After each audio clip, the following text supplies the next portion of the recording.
हैं आप मेरे साथ और अब वक्त हो चला है मुख्यमंत्री योगी आदित्यनाथ की खबर से आपको अपडेट करने का। तो सीएम योगी का आज अयोध्या दौरा हो रहा है।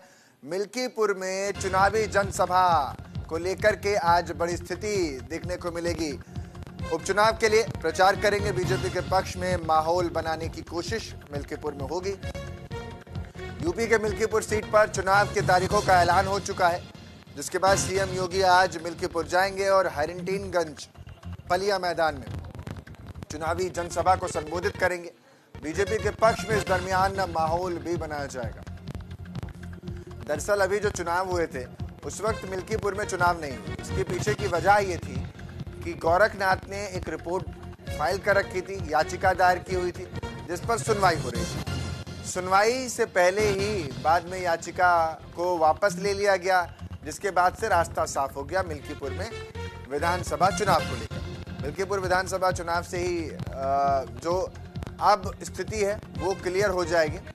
अवधेश प्रसाद यहीं से निकल करके अयोध्या की सीट से सांसद बनकर आए और पहले वो यहीं से विधायक थे। इससे पहले भी ये सीट जो है बड़ी दिलचस्प है।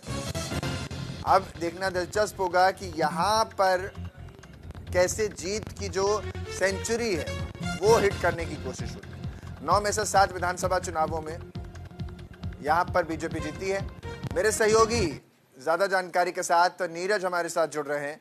नीरज, मिल्कीपुर को लेकर के बड़े कयास लगाए गए। जब 9 जगहों पर चुनाव हुए, विधानसभा के उपचुनाव हुए, उसमें नाम नहीं आया, तो उसके बाद विपक्ष कहने लगा, समाजवादी पार्टी कहने लगी कि डर गए हैं क्योंकि कांग्रेस हार गए अयोध्या, इसीलिए डर गए हैं, इसीलिए मिल्कीपुर का नहीं करवा रहे, नहीं पोल खुल जाती।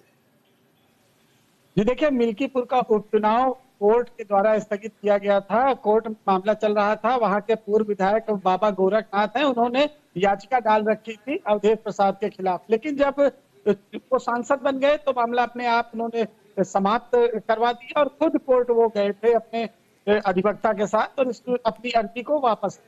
अब चुनाव की तिथि घोषित हो गई है, तो अब दोनों पार्टियों के लिए बहुत जरूरी हो गया है कि मिल्कीपुर में किस तरह से जीत हासिल किया जाए। समाजवादी पार्टी को अपनी ये सीट बचानी है, तो भारतीय जनता पार्टी के लिए ये सीट जीतना बहुत जरूरी।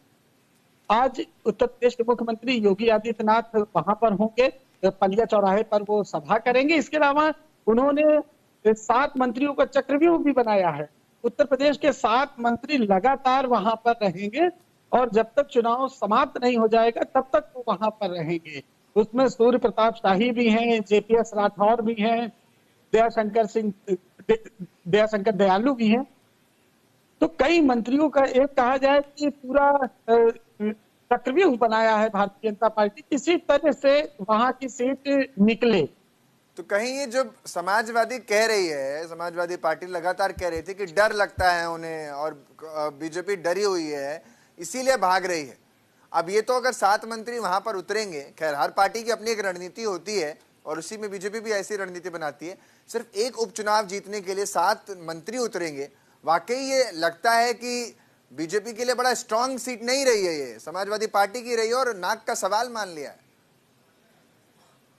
जी देखिए, इसके पहले वहां से भारतीय जनता पार्टी ने जीत हासिल की थी। अवधेश प्रसाद के पहले वहां से बाबा गोरखनाथ विधायक हुए थे, लेकिन 17 में वो हुए थे और 22 में हार गए। तो कुल मिला के कहा जाए कि बीजेपी वहां पर 50-50 के अगर कहा जाए रेशियो में है।